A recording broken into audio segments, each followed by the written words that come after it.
I'm Katrina Osborn, Voter Outreach and Education for Secretary of State Elections. As the Voters Pamphlet Coordinator, I manage 3.4 million pamphlets that are delivered to every residence in the state. I work with voters, community groups, and schools to teach people about voting. Happy Temperance and Good Citizenship Day, everyone. It's a great day to talk about how important it is to be engaged and involved in your community.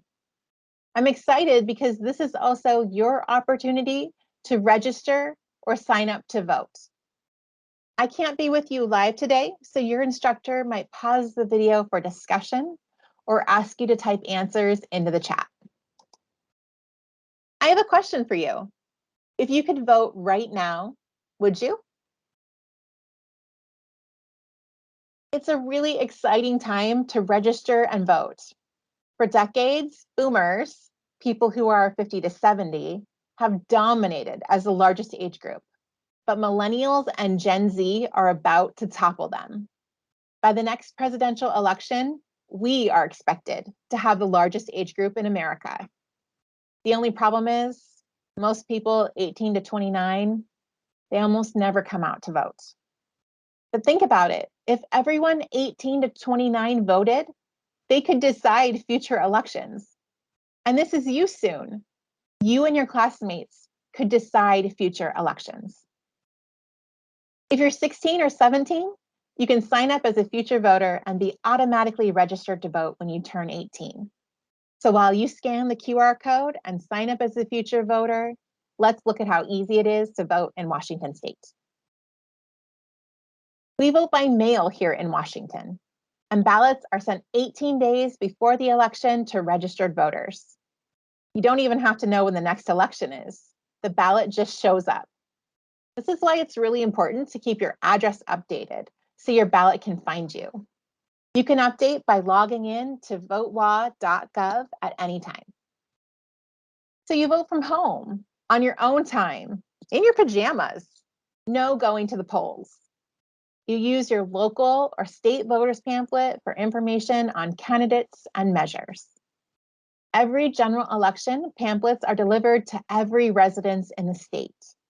They're accessible in languages like Spanish, Chinese, and Vietnamese, and they're also recorded on audio. Did you know that I legally cannot change statements? So those spelling or grammar mistakes that you see in the pamphlet, those were actually submitted by the candidates. It's kind of like their resume. If the candidate can't spell business, you should probably know. So where do you think you should go for elections information that you can trust? Trusted elections information comes from your county auditor or your Secretary of State. They dedicate their careers to making sure that elections are safe, transparent, and fair. So it's time to mark your ballot. On top of the ballot, there will be instructions on how to make a mark and what to do if you make a mistake. Did you know that you don't have to vote your entire ballot? So if there's a race that maybe you don't know and you don't want to mark it, your other votes will still count. Your ballot will go into a security envelope, and the security envelope goes into a return envelope that you sign. This signature is really important, and we'll talk about it more soon. Now that you've voted your ballot and signed the return envelope, let's drop it off. Your ballot has prepaid postage, so you can send it in the US mail. You just have to make sure it's postmarked by Election Day. Or you can find an official ballot drop box, open until 8 p.m. on Election Day. How many ballot drop boxes do you think we have across the state? You can find locations in VoteWa or look for ballot drop boxes near city halls, libraries, and post offices. There are over 500 drop boxes in Washington state. What rumors have you heard about vote by mail? Do you think it's safe? So let's talk about what happens to your ballot next. Ballot drop boxes are emptied by teams of trained election staff, and ballots are tracked from collection all the way through processing. Ballots are processed in teams of 2, and no one person is ever left alone with ballots. There's a lot that goes into processing ballots safely. Your auditor can come talk to you more about it, or anyone can go watch ballot processing at the elections office. It's open to the public. Right now, counties are working to add live feeds to view the process every step of the way. Once the ballot arrives at the processing facility, a machine sorts it and takes a picture of your signature as it goes by. Your signature is checked against your voter registration record. An election staff is trained by the Washington State Patrol to look for fraudulent signatures. This makes sure that you voted this ballot and not anybody else. And it's really important that your signature matches. I know that I registered online, so my signature needs to match the nice signature that's on my driver's license. If your signature is missing or doesn't match the voter registration record, you'll be contacted before the ballot can be processed. Signatures are a big deal. This is a leading reason why ballots are rejected. And your signature will change as you age, so use a paper registration form to update your signature as needed. Once your signature is verified, the ballot is marked as accepted in the VoteWAS system, and you're credited for participating. This is how we ensure that if more than one ballot is returned, that only one ballot gets counted for each voter. You can check your ballot status online to make sure it was received and accepted. Now that we know that you voted that ballot and only one ballot is counted for you, we can process it. The return envelope and security envelope is removed. Then it goes to another person who removes the ballot from the security envelope for processing. So we separate the envelope with your signature from your ballot to keep your vote private. You get credited for voting in the system, but no one needs to know how you voted.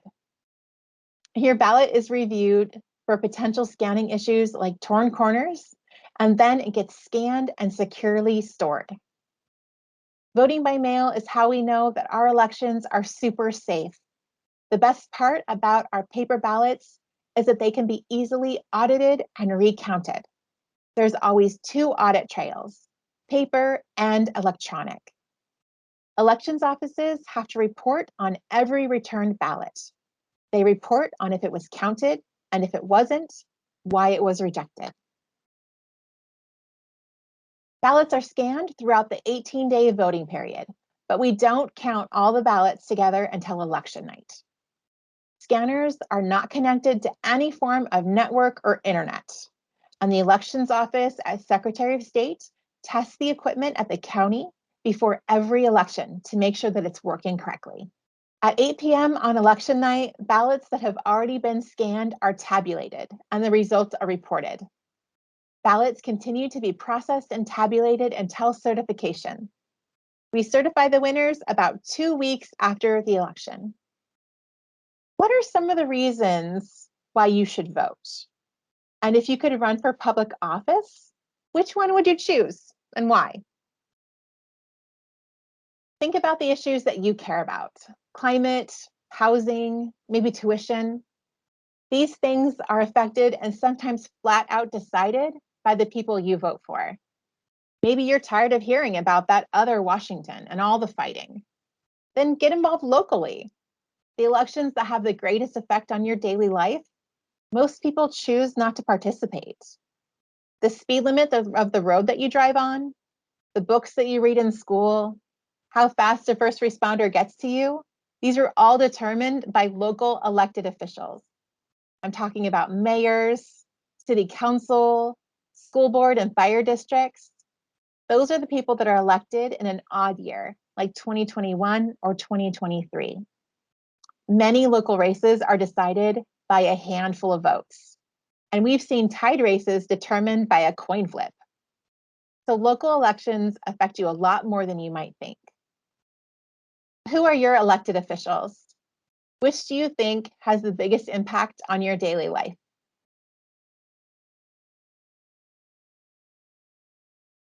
I'm here to tell you that youth voices matter and legislators agree. They passed a bill in 2021, And now a 17-year-old who will be 18 by the November general election can vote in the primary. Will you turn 18 after August 2nd? If so, I'm talking about you. I get it. Right now, you have a lot going on. You have school, you might have jobs or sports. I'm guessing that you are still being told what to do in a lot of your life, whether that's curfew or homework or chores. But soon you'll be 18. You'll be legal adults with more responsibility and more freedom than ever. But many of you are going to give away your power to make decisions, your power to vote. By choosing not to participate, you're giving your power to someone else. Think about the adults in your life. Think about your teachers, or your crazy aunt, or your grandparents, because your grandparents show up to every election. They do not miss one. Do they care about the same things that you care about? If they vote and you don't, then you just let them make all of the decisions for you. What are your reasons for wanting to vote? And if you can't vote, what can you do to get involved? So what can you do to get involved? Sign up as a future voter when you turn 16, or register if you're 18. Vote if you will be 18 between the August primary and the November general. There are other ways to participate too. You can attend a public meeting of state or local government. You can find a cause that you care about and write to a public official. They represent you and they use your feedback to make decisions. You can learn more about elections at your local elections office. Go in person and watch the ballot processing, or check your county to see if they have a live feed. Learn about how to spot propaganda and research the information you see online. How do you know that what you are seeing or sharing is fact-based? Depend on your county auditor or Secretary of State for trusted elections information. So before I go, I want to leave you with this thought. Understanding how government works is the root of power. That's knowing how government works in order to make the system work for you. So your voice and your vote is a huge part of that power. So I hope that you will register to vote and become educated voters who cast ballots. Because like I said, there will be a time when you and your classmates will control the outcome of elections. Thank you for listening. I'm always here if you have questions. Again, happy Temperance and good Citizenship Day.